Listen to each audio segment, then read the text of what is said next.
कसं आहे ना, आपण रील बनवण्यासाठी सेटअप लावला बरं का खाली, पण आपलं विसरला तर घरी चष्मा. मग चष्मा घेऊन आला तर मॅडम आमच्या कसं आहे ना, बापानी ना जास्त पैसा नाही कमावला बरं का, पण माणूस केले कमवली नाही का. थोडंफार ऍक्सिडेंट झालता मध्ये, तर कोणी रोज भेटायला चालूच होतं काय. त्याच्यानंतर आहे ना तुमच्या भावानं टपकन कुट्टी काढली, कारण तुमच्या भावा मग आज लय भोन घेतली. मग दुधाची कॅन घेतली, गोठ्यातून आलटत टाकली. मग आपण निघालो होतो गावात. आता गावात निघालो होतो, मग अण्णा होते माझ्यासोबत आज गाडीत. म्हणला तो व्हिडिओ चालू करावा, पण काय ना भीती पण वाटत होती भाऊ. परत म्हणले असे बंद करते मोबाईल.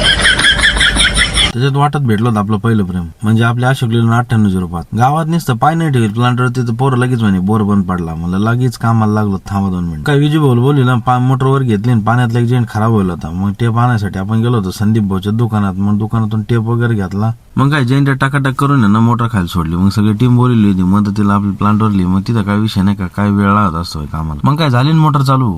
मग काय आपण आलो घरी, शेवग्या शेंगाची मस्त भाजी होती. मग मस्तपैकी कोयता आणला. मग पुढे निघालो होतो आपण पुढच्या प्रवास. आज ना आपल्याला जायचं होतं मॅडमला घेऊन छत्रपती संभाजीनगरला SBI ला. काय भाऊ, पण सिटीतल्या रोड मध्ये मोका ट्रॅफिक बरं. आणि मोठी गाडी चालायचं म्हणलं ना तर माणूस वैतगुणात जाणार बरं. त्याच्यात आपल्याला ना रोड क्रॉस करून 500चा बॉन्ड घ्यायचा कोर्टा समोर. मग मॅडमचा हात धरून चाललो, पण लोकल तोंडाकडे पाहतो. म्हणलं कोण पोर राहिले कोण आपल्या तोंडाकडे. पण नंतर लक्षात आलं चायला कोर्टा समोर आहे म्हणलं साईनाथ तो, त्याच्यात बॉन्ड वगैरे घ्यायला चाललाय. लोकांच्या डोक्यात नाही कोर्ट मॅरेजच मॅटर आलं काय भाऊ. म्हणलं बाबू आम्हाला ना घरून इथपर्यंत यायला काही वेळ नाही लागला भाऊ, पण इथून सिडको बस स्टँड पर्यंत जायला जास्त वेळ लागला. मग आपण आलो होतो SBIच्या मोठ्या ब्रँच. SBIची मोठी ब्रँच खरंच खतरनाक आहे बरं का सिडको बस स्टँडची. आता ना आपण बँकेत तर आलो होतो बरं का खरं, पण मग मनात लई शंका होती नाही का. लई दिवसाचं एक काम टांगलेलं होतं आपलं चांगलं मोठं. खरंच योग चांगले होते बरं का. त्या दिवशी आपलं टपकन काम होऊन गेलं ना. आता आहे ना तुमच्या भावाचा ना खतरनाक मध्ये कमबॅक होणार बरं. त्याच्या टाबराचं जास्त धिंगाण चालू होतं. ते धिंगाणं पाहून तिथल्या साहेबांनी त्याला एक मस्त पैकी खुर्ची दिली. म्हणले बस आता तू निवांत. मग काय सगळं आवरले ना, घरी आलो. घरी आल्याच्या नंतर पाहतो वातावरण एक नंबर झालेलं होतं, पण आपल्याला जावं लागलं मोटरीकडे. अण्णाने आज काय मोटर चालली नाही भाऊ. म्हणलं यायला गोंधळच झाला. मग अनिल भाऊ बोलून घेतलं होतं. मग अनिल भाऊनी पाण्यातली मोटर काढा. मग शेतकऱ्याचं कसं आहे तुम्हाला तर माहिती नाही का, पिकवायचं हाताचे विकायच्या हातात नाही. भाव काहीच नाही. आज कांद्याची परिस्थिती तुम्ही पाऊस राहिले बरं. AC मध्ये बसून भाव ठरवणार लोकांना काय बळ लागत हो. नुसतं फुकटचं बोलायला तिला.